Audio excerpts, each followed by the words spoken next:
ഓള് ഓള് കണ്ണ് തുറന്ന് കൽബുമിടിച്ച് മുന്നിലോടുണ്ട്.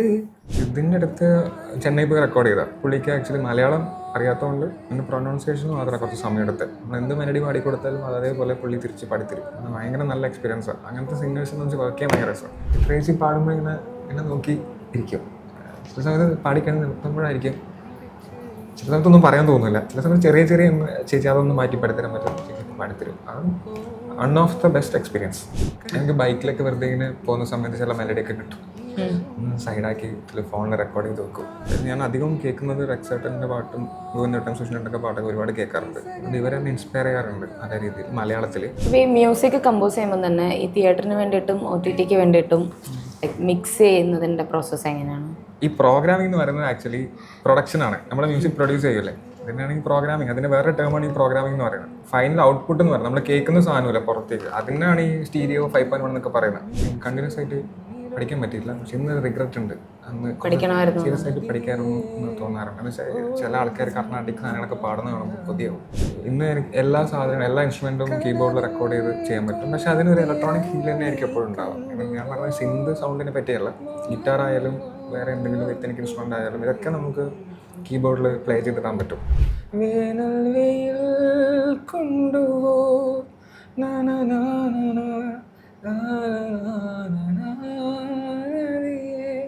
പല യാത്രയോ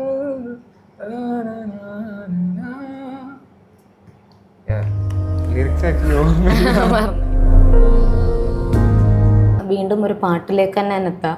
മണിയറയിലെ അശോകനിലെ അതിൽ ചെയ്തിട്ടുള്ളതിൽ ഏറ്റവും ഇഷ്ടമുള്ള ഒരു ട്രാക്ക് ഒന്ന് പാടാം. അതിൽ ചെയ്തിട്ടുള്ള ഓട് പാടാം, അതായിരിക്കും എല്ലാവർക്കും അറിയുന്ന പാട്ട്. ഓള് ഓള് കണ്ണ് തുറന്ന് കൽബുമിടിച്ച് മുന്നിലോടുണ്ട്. പൂത്താങ്കിരി കിളിക്കണ്ണുള്ളൊരോള് കിസകളിൽ പറഞ്ഞൊരാച്ചേലുള്ളോരോള്. ഓള് ഓള് കണ്ണ് തുറന്ന് കൽബുമിടിച്ച് മുന്നിലോടുണ്ട്. പാട്ട് എല്ലാവരും ഈ പാട്ടാ പാടാറ്. എനിക്ക് തന്നെ പാടി പാടി മടുത്തോ? ചില സമയത്ത് ഇൻസ്റ്റാഗ്രാമിലൊക്കെ എൻ്റെ ചില സമയത്ത് ബർത്ത്ഡേക്കൊക്കെ പോസ്റ്റ് ഒക്കെ ഇടും, അല്ലെങ്കിൽ എൻ്റെ ഫോട്ടോ ഓടുന്നില്ല, ഒരു കണക്ഷനില്ല. ഞാൻ ചെയ്തതെന്ന് വെച്ച് ഇടുന്നതാ, പക്ഷെ എനിക്ക് എന്നെ കാണുമ്പോൾ ചില സമയത്ത് ഇത് ഈ മണിയറയിലെ അശോകൻ കഴിഞ്ഞിട്ട് പിന്നെ ഈ അഡ്വർടൈസ്മെന്റ് ആയിരുന്നു പറഞ്ഞു. അത് കഴിഞ്ഞ് കമ്മ്യൂണിസ്റ്റ് പച്ചയിലേക്ക് എത്തിയത് എങ്ങനെയായിരുന്നു? അതെൻ്റെ ഫ്രണ്ട്സ് അങ്ങനെ വിളിച്ചു വന്നതാണ്. അത് അറിയുന്ന ആൾക്കാർ. അതിൻ്റെ ബാക്കിലൊക്കെ ഐ മീൻ ആയിഷൻ്റെ ഡയറക്ടറുണ്ട് അമീർ പള്ളിക്കൽ. അമീർക്ക് ഞാൻ ഒരേ നാട്ടുകാരാണ്, കാസർഗോഡ്. അമീർക്ക് വഴിയാണ് ഞാൻ ഷംസുക്കേനും പരിചയപ്പെടുന്നത്. അമീർക്ക് ഒരു ദിവസം വിളിച്ചിങ്ങനെ പറഞ്ഞു, അതായത് ഇങ്ങനൊരു പരിപാടി ഉണ്ട്, കേട്ട് നോക്കൂ. അങ്ങനെ കമ്മ്യൂണിസ്റ്റ് പച്ചൻ്റെ ഡയറക്ടർ, റൈറ്റർ, പ്രൊഡ്യൂസർ കാണാൻ വന്നു. അപ്പോൾ സക്കറിയൊക്കെയാണ് ഇതിൽ ലീഡ് റോൾ ചെയ്യുന്നതെന്ന് പറഞ്ഞു. അങ്ങനെ ഞാൻ പിന്നായി. അങ്ങനെയാണ് കമ്മ്യൂണിസ്റ്റ് വെച്ചിട്ട് വരുന്നത്. ആക്ച്വലി പിന്നെ ഭയങ്കര ഇട്ട് പെട്ടെന്ന് തന്നെ പരിപാടി അങ്ങനെ തീർന്നു. അത് റിലീസാകാൻ കുറച്ച് സമയമെടുത്തു. ഇപ്പോൾ ഈ മ്യൂസിക് കമ്പോസ് ചെയ്യുമ്പോൾ തന്നെ ഈ തിയേറ്ററിന് വേണ്ടിയിട്ടും OTT വേണ്ടിയിട്ടും മിക്സ് ചെയ്യുന്നതിൻ്റെ പ്രോസസ്സ് എങ്ങനെയാണ്? മിക്സിങ് ആക്ച്വലി അതിൻ്റെ വളരെ ടെക്നിക്കലായി എനിക്ക് പറയാൻ അറിയില്ല, പക്ഷേ സ്റ്റീരിയോ ആണ് എല്ലാവരും അധികം ആൾക്കാരും OTT കേൾക്കുക. പിന്നെ അവർ 5.1 ഒക്കെ അതൊക്കെ ആ ഫോമാറ്റൊക്കെ അവർ OTTക്കാരുടെ റിക്വയർമെൻറ്റ് ലിസ്റ്റിലുണ്ട്. അതൊക്കെ അവർക്ക് സബ്മിറ്റ് ചെയ്യണം എന്നാണ് തോന്നുന്നത്. ഐ മീൻ ഞാൻ ചോദിച്ചാൽ കുഴപ്പമില്ല. അതായത് പ്രോഗ്രാമിംഗ് സെയിം ആണോ ചെയ്യേണ്ടി വരുന്നത്? പ്രോഗ്രാമിംഗ് എന്ന് പറയുന്നത് ആക്ച്വലി പ്രൊഡക്ഷനാണ്. നമ്മൾ മ്യൂസിക് പ്രൊഡ്യൂസ് ചെയ്യൂലേ, അതിനാണ് ഈ പ്രോഗ്രാമിംഗ്. അതിൻ്റെ വേറെ ടേമാണ് ഈ പ്രോഗ്രാമിംഗ് എന്ന് പറയുന്നത്. ഇതൊക്കെ എല്ലാ പടത്തിലും ഒരേപോലെ ഐ മീൻ പടം എന്നല്ല, OTT ചെയ്യുന്ന ആണെങ്കിലും തിയേറ്ററാണെങ്കിലും എല്ലാം അതൊക്കെ സെയിം സാധനങ്ങളാണ്. പക്ഷേ ഈ പറഞ്ഞ പോലെ എന്താ ഫൈനൽ ഔട്ട്പുട്ട് എന്ന് പറയുന്നത് നമ്മൾ കേൾക്കുന്ന സാധനമില്ല പുറത്തേക്ക്, അതിനാണ് ഈ സ്റ്റീരിയോ 5.1 എന്നൊക്കെ പറയുന്നത്. അത് ചിലപ്പോൾ OTT ഇപ്പോൾ തിയേറ്ററിലാണെങ്കിലും ഈ പറഞ്ഞ പോലെ OTT ചെയ്യുന്ന പോലെ ആയിരിക്കില്ല മിക്സ് ചെയ്യുക. ഡിഫറൻസ് ഉണ്ട്. തിയേറ്ററിലേക്ക് മിക്സ് ചെയ്യുന്നതും OTT മിക്സ് ചെയ്യുന്നതും തമ്മിൽ ഡിഫറൻസ് ഉണ്ട്. OTT സെല് ചെയ്യുന്ന സമയത്ത് അവർ പറയുന്ന റിക്വയർമെൻ്റ് ആയിരിക്കും, ഇങ്ങനെ ഇതൊക്കെ ആയിരിക്കും നമ്മുടെ ഇങ്ങനെ ഇത്ര ലൗഡ്നെസ് ആയിരിക്കും വേണ്ടത്, അതിനനുസരിച്ചിട്ടായിരിക്കും മിക്സ് ചെയ്യുക. പിന്നെ അവർ പറഞ്ഞ പോലെ വേറെ കുറേ കാര്യങ്ങളുണ്ട്, അതും ചെയ്തു കൊടുക്കേണ്ടി വരും. ഈ പാട്ട് പഠിക്കാതെയാണോ ശരിക്കും ഇതിലൊക്കെ എത്തിയത്? അല്ല, ഞാൻ കർണാട്ടിക് കുറച്ചു കാലം പഠിച്ചിട്ടുണ്ട്. പഠിച്ചായിരുന്നല്ലേ? ഉഴപ്പി പഠിച്ചതാ. എങ്ങനെ ഉഴപ്പിയതാ? ക്ലാസ്സിന് പോകത്തില്ലായിരുന്നോ? അല്ല, കുറച്ച് നാൾ പോകും, പിന്നെ ഒന്നെങ്കിൽ ഞാൻ നിർത്തും അല്ലെങ്കിൽ പഠിപ്പിക്കുന്ന ടീച്ചർ നിർത്തും. പിന്നെ നെക്സ്റ്റ് ഇയർ അതേ സ്ഥലത്ത് അല്ലെങ്കിൽ വേറെ സ്ഥലത്ത് സ്റ്റാർട്ട് ചെയ്യും. അതുപോലെ കുറച്ച് കാലം പോകും, സെയിം പരിപാടി തന്നെ ആയിരിക്കും അവർ. ഒന്നെങ്കിൽ ഞാൻ നിർത്തും അല്ലെങ്കിൽ ടീച്ചർ നിർത്തും. അങ്ങനെയായിരുന്നു ഉഴപ്പി പഠിച്ചതാണ്. അതൊരു പ്രോപ്പർ ആയിട്ട് അങ്ങനെ കുറേ വർഷം പഠിച്ചിട്ടില്ല. ഒരു കണ്ടിന്യൂസ് ആയിട്ട് പോയത് 2 വർഷമാണെന്ന് തോന്നുന്നു. കർണാട്ടിക് അങ്ങനെ കുറച്ച് കാലം, പക്ഷെ അന്ന് പഠിച്ചുകൊണ്ട് കുറേ ഹെൽപ്പ് ചെയ്തിട്ടുണ്ട്. അതുകൊണ്ട് പഠിത്തം വെറുതെ ആയിട്ടില്ല, പക്ഷെ അത് കണ്ടിന്യൂസ് ആയിട്ട് പഠിക്കാൻ പറ്റിയില്ല. പക്ഷെ ഇന്ന് റിഗ്രറ്റ് ഉണ്ട്, അന്ന് സീരിയസ് ആയിട്ട് പഠിക്കാമായിരുന്നു എന്ന് തോന്നാറുണ്ട്. എന്ന് വെച്ചാൽ ചില ആൾക്കാർ കർണാട്ടിക് സാധനങ്ങളൊക്കെ പാടുന്ന കാണുമ്പോൾ കൊതിയാവും. പക്ഷെ ഞാനിങ്ങനെ കുറേയൊക്കെ ട്രൈ ചെയ്ത് നോക്കും പാടാൻ, പക്ഷെ പറ്റാറില്ല. ഇനിയും ഒന്നുകൂടെ പഠിക്കാൻ ചാൻസ് കിട്ടിയാൽ പോകണമെന്നുണ്ടോ? എനിക്കൊന്നും കൂടി എല്ലാം പഠിക്കാൻ തോന്നുന്നുണ്ട് ഇപ്പോൾ. ചാൻസ് കിട്ടിയാൽ ഞാൻ ചെയ്യുമായിരിക്കും, അറിയില്ല. എല്ലാം പഠിക്കാൻ തോന്നുന്നുണ്ട്. എനിക്ക് ആക്ച്വലി ഗിറ്റാറൊക്കെ പഠിക്കണമെന്ന് ഭയങ്കര ഇഷ്ടമുണ്ടായിരുന്നു. പണ്ട് ഗിറ്റാറിസ്റ്റ് ആവണമെന്ന് ഭയങ്കര ആഗ്രഹം ഉണ്ടായിരുന്നു. ഞാൻ സെൽഫ് ടോട്ടാ. ഞാൻ ഇപ്പോൾ ഗിറ്റാർ വായിക്കും, പക്ഷേ യൂട്യൂബിലും അങ്ങനെയൊക്കെ. ഞാൻ ഗിറ്റാർ ആക്ച്വലി ഒരു മാസം ഒരു ക്ലാസ്സിന് പോയിട്ടുണ്ടായിരുന്നു, അല്ലാണ്ട് ഞാൻ പഠിക്കാൻ പോയിട്ടില്ല. പക്ഷെ എനിക്ക് പണ്ടോട്ടേ ഗിറ്റാറൊക്കെ പഠിക്കാമായിരുന്നു എന്ന് തോന്നാറുണ്ട്. ഈ പ്രോഗ്രാം പ്രൊഡക്ഷൻ ചെയ്യുന്ന സമയത്ത് തന്നെ ഇപ്പം കൂടുതലും ഇലക്ട്രോണിക്സ് ആണല്ലോ എല്ലാവരും യൂസ് ചെയ്യുന്നത്. അപ്പം ശ്രീഹരി എങ്ങനെ, ഇലക്ട്രോണിക്സ് ആണോ അതോ എക്യുപ്മെന്റ്സ് തന്നെ എല്ലാം യൂസ് ചെയ്യും? എല്ലാം ഇലക്ട്രോണിക് മ്യൂസിക് പ്രൊഡക്ഷൻ തന്നെയാണ് നടക്കുന്നത്. അതിലേക്ക് ഈ പറഞ്ഞ പോലെ എല്ലാം കീബോർഡിൽ നമ്മൾ പ്ലേ ചെയ്ത് റെക്കോർഡ് ചെയ്യും. ഇന്ന് എല്ലാ സാധനങ്ങളും, എല്ലാ ഇൻസ്ട്രുമെൻറ്റും കീബോർഡിൽ റെക്കോർഡ് ചെയ്ത് ചെയ്യാൻ പറ്റും. പക്ഷെ അതിനൊരു ഇലക്ട്രോണിക് ഫീൽ തന്നെ ആയിരിക്കും എപ്പോഴും ഉണ്ടാവുക. ഞാൻ പറഞ്ഞ സിന്ത് സൗണ്ടിനെ പറ്റിയല്ല, ഗിറ്റാർ ആയാലും വേറെ എന്തെങ്കിലും എത്തനിക് ഇൻസ്ട്രുമെൻ്റ് ആയാലും ഇതൊക്കെ നമുക്ക് കീബോർഡിൽ പ്ലേ ചെയ്തിടാൻ പറ്റും. പക്ഷേ ഇത് സെയിം ടൈം ലൈവ് റെക്കോർഡ് ചെയ്യുന്ന സമയത്തായിരിക്കും ഇതിൻ്റെ ഒരു ക്വാളിറ്റി, ഒരു ഹ്യൂമനൈസ് ഫീൽ കിട്ടുക. പറഞ്ഞ പോലെ പിന്നെ പ്രോപ്പർ ഇലക്ട്രോണിക് സിന്ത് മ്യൂസിക് പരിപാടിയുണ്ട്. അതൊക്കെ എപ്പോഴും ഈ പറഞ്ഞ പോലെ കീബോർഡിൽ തന്നെ ആയിരിക്കും ചെയ്യുക. ബാക്കി പറഞ്ഞ സാധനങ്ങളൊക്കെ നമ്മൾ കുറേയൊക്കെ പ്രോഗ്രാമിങ്, അതായത് ഇലക്ട്രോണിക്കലി പ്രൊഡ്യൂസ് ചെയ്യും. പിന്നെ അത് സ്റ്റുഡിയോയിൽ ഒറിജിനൽ ആർട്ടിസ്റ്റിനെ വിളിച്ച് റെക്കോർഡ് ചെയ്യും. ഡിപ്പെൻസ് ആണ് ആ വർക്ക് ചെയ്യുന്ന പ്രൊജക്റ്റിന് എന്താണോ റിക്വയർമെൻറ്റ് അതിനനുസരിച്ചിട്ടാണ് വർക്ക് ചെയ്യുമ്പോൾ. കുറേ ആർട്ടിസ്റ്റൊക്കെ മൊത്തം ഇലക്ട്രോണിക്കലി മ്യൂസിക് പ്രൊഡ്യൂസ് ചെയ്ത് വർക്ക് ചെയ്യുന്ന ആൾക്കാരുണ്ട്. ചില ആർട്ടിസ്റ്റ് എല്ലാ സാധനങ്ങളും പണ്ടത്തെ പോലെ ലൈവൊക്കെ എടുത്ത് എന്താണെങ്കിലും അത് ലൈവ് എടുത്ത് അങ്ങനെ പ്രൊഡ്യൂസ് ചെയ്യുന്ന ആൾക്കാരാണ്. അത് ഡിപ്പെൻസ് ആണ്, ഓരോ ആൾക്കാരുടെ ഇഷ്ടം പിന്നെ റിക്വയർമെൻറ്റ് അനുസരിച്ചാണ് വർക്ക് ചെയ്യുന്നത്. ഇപ്പം തട്ടത്തിൽ ചെയ്തത് എങ്ങനെയായിരുന്നു ട്രാക്ക്? തട്ടത്തിൽ അങ്ങനെ പ്രൊഡക്ഷൻ പരമായി അതിൽ കുറച്ച് മിനിമലാണ്, അതിൽ അങ്ങനെ ഒന്നുമില്ല. ഗിറ്റാറായിരുന്നു മെയിൻ അതിൽ, ഗിറ്റാറും. പിന്നെ എൻ്റെ ഒരു നിർബന്ധം ഉണ്ടായത് എന്താണെന്ന് വെച്ചാൽ അധികം പ്രൊഡ്യൂസ് ചെയ്ത് അതിൻ്റെ മെലഡിക്കായിരുന്നു ഇമ്പോർട്ടൻസ് കൊടുത്തത്, വോക്കൽ പാർട്ടിനായിരുന്നു ഇമ്പോർട്ടൻസ്. ബാക്കിലെ പ്രൊഡക്ഷനിൽ ജസ്റ്റ് ഒന്ന് സപ്പോർട്ട് ചെയ്യാൻ മാത്രം മതി എന്നായിരുന്നു ഉണ്ടായിരുന്നത്. ബേസിക്കായി കുറച്ച് കീസ് എലമെൻറ്റ്സ് ഉണ്ട്, പിന്നെ ഗിറ്റാർ, പിന്നെ പെർക്കഷൻസ്, പിന്നെ അതിലധികം ഉള്ളത് വോക്കലാണ്, നിറഞ്ഞു നിൽക്കുന്ന വോക്കലും കോറസ് പാട്ടുമാണ്.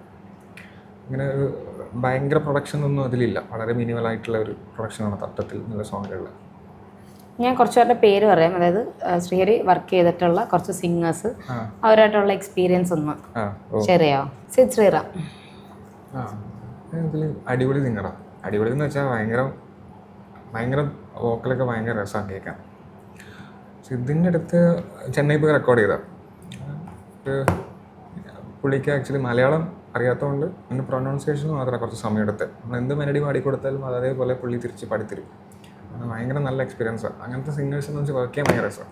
അവർക്ക് പ്രൊനൗൺസിയേഷൻ്റെ ആ കാര്യം മാത്രം പറഞ്ഞു കൊടുത്താൽ മതി, ബാക്കിയൊക്കെ അവർ എല്ലാവരും സെറ്റ് ചെയ്ത് തരും. അതുകൊണ്ട് അത് ഭയങ്കര നല്ല എക്സ്പീരിയൻസ് ആയിരുന്നു. ചിത്ര ചേച്ചി എൻ്റെ പണ്ട് തൊട്ടുള്ളൊരാഗ്രഹം, കമ്പോസ് ചെയ്ത് തുടങ്ങുന്ന സമയത്തുള്ളൊരാഗ്രഹം ചിത്ര ചേച്ചിനെ കൊണ്ട് ഒരു പാട്ട് പഠിപ്പിക്കാന്നില്ല. ചിത്ര ചേച്ചിന്ന് ഭയങ്കര ഗ്രേസാണ് ചിത്ര ചേച്ചിക്ക്. ഞാൻ ഭയങ്കര എക്സൈറ്റഡ് ആയിരുന്നു ആ സമയത്ത്.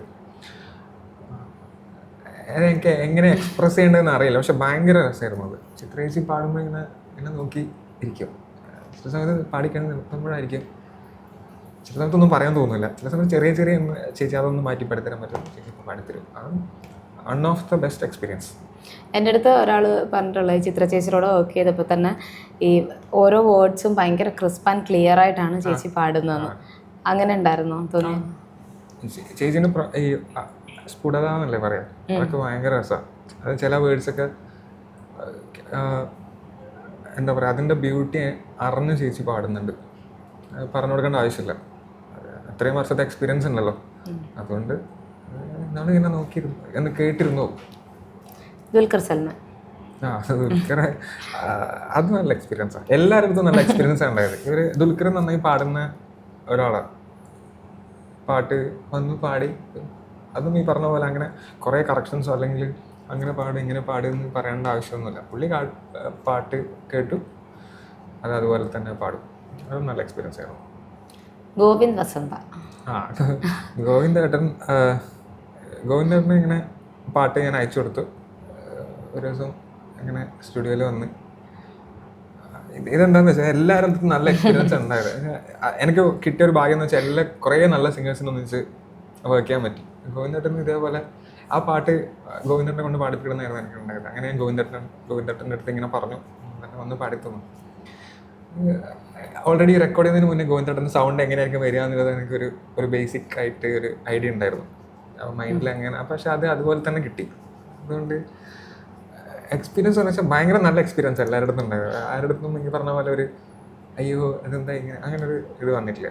അതുകൊണ്ട് നല്ല എക്സ്പീരിയൻസ് ആയിരുന്നു. ഒരാളുടെ ബെന്നി ദയാൽ. അതും ഈ പറഞ്ഞ പോലെ എൻ്റെ ഒരു ആഗ്രഹമായിരുന്നു ബെന്നി ഡയാലിനെ കൊണ്ട് പാടിപ്പിക്കാന്നില്ല.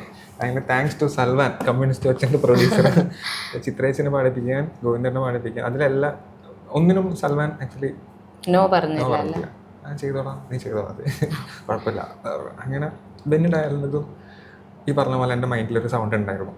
അവിടെ എത്തി പാടുമ്പോൾ നല്ല പരിപാടി അങ്ങനെ തോന്നി. നല്ല, അതും പെട്ടെന്ന് എടുത്ത ടേക്കാം, സമയമൊന്നും എടുക്കില്ല, വളരെ പെട്ടെന്ന് വന്ന് പാടി. കൺഫ്യൂഷൻസ് ഒന്നുമില്ല. അവിടെ എത്തി അയ്യോ ഇങ്ങനെ വേണോ അങ്ങനെ വേണോ, കുറച്ചും കൂടി നമ്മൾ പാടിക്കൊടുത്ത സാധനം അതുപോലെ തന്നെ പാടി പെട്ടെന്ന് തന്നെ അവരത് ശരിയാക്കും. ഇനി വർക്ക് ചെയ്യാൻ കൂടെ വർക്ക് ചെയ്യണം താല്പര്യപ്പെടുന്ന ഏതെങ്കിലും സിംഗേഴ്സ് ചോദിച്ചാൽ ആരായിരിക്കും? ഇനിയോ ചോദിച്ചാൽ കുറേ പേരുണ്ട്. മലയാളത്തിൽ തന്നെ ഉള്ളവരാണോ അതോ? മലയാളത്തിലുണ്ട് കുറേ. എനിക്ക് ഇഷ്ടപ്പെടുന്ന കുറേ സൗണ്ട് ഓൾറെഡി ഞാനിങ്ങനെ കണ്ടുവച്ചിട്ടുണ്ട്. അപ്പോൾ അത് ഇനി വരുന്ന ഓരോ പ്രൊജക്ട്സിലും ഞാനിങ്ങനെ ഇൻക്ലൂഡ് ചെയ്യും. അത് എങ്ങനെ പെട്ടെന്ന് ഒരു പേരായിട്ട് പറയാൻ പറ്റില്ല, കുറേ ആൾക്കാരുണ്ട്.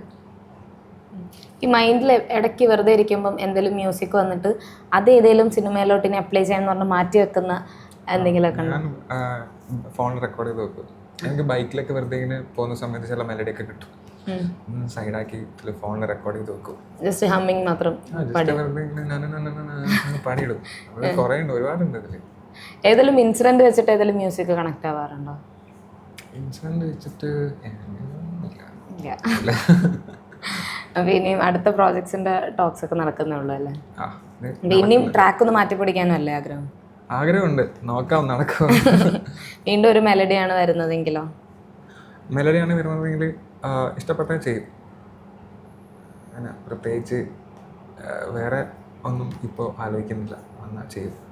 ഈ മലയാളത്തിൽ ഏറ്റവും ഇൻസ്പയർ ചെയ്തിട്ടുള്ള ഒരു മ്യൂസിക് ഡയറക്ടർ, ഒന്നോ രണ്ടോ അതിൽ കൂടുതലോ ഇൻസ്പയർ ചെയ്തിട്ടുള്ള മ്യൂസിക് ഡയറക്ടേഴ്സ് ചോദിച്ചു കഴിഞ്ഞാൽ ആരൊക്കെ ആയിരിക്കും? റെക്സ് വിജയൻ ഇൻസ്പിറേഷനാണ്.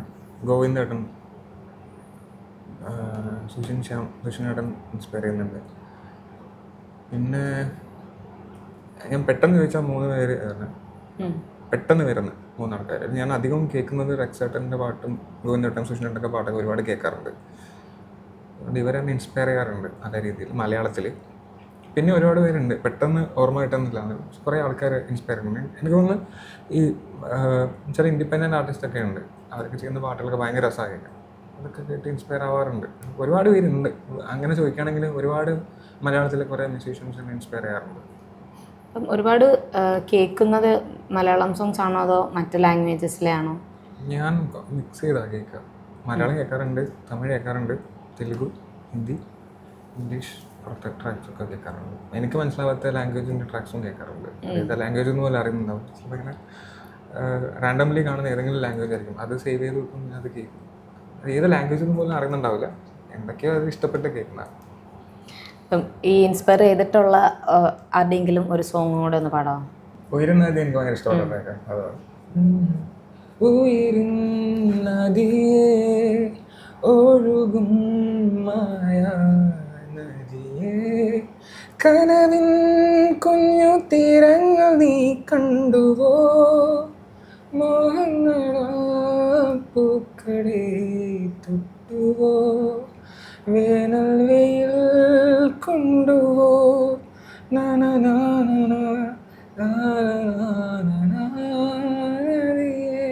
പദയാത്രയോ.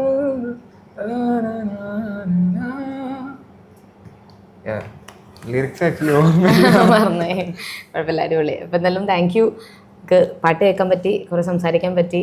അപ്പം അഭിലാഷം ഇപ്പം റിലീസാവാൻ വേണ്ടിയും ഇരിക്കുകയാണ്. ഇപ്പം സിനിമ ഇറങ്ങി കഴിയുമ്പം കൂടുതൽ അപ്രിസിയേഷൻ കിട്ടട്ടെ എന്ന് തന്നെ ആശംസിക്കുന്നു. Thank U.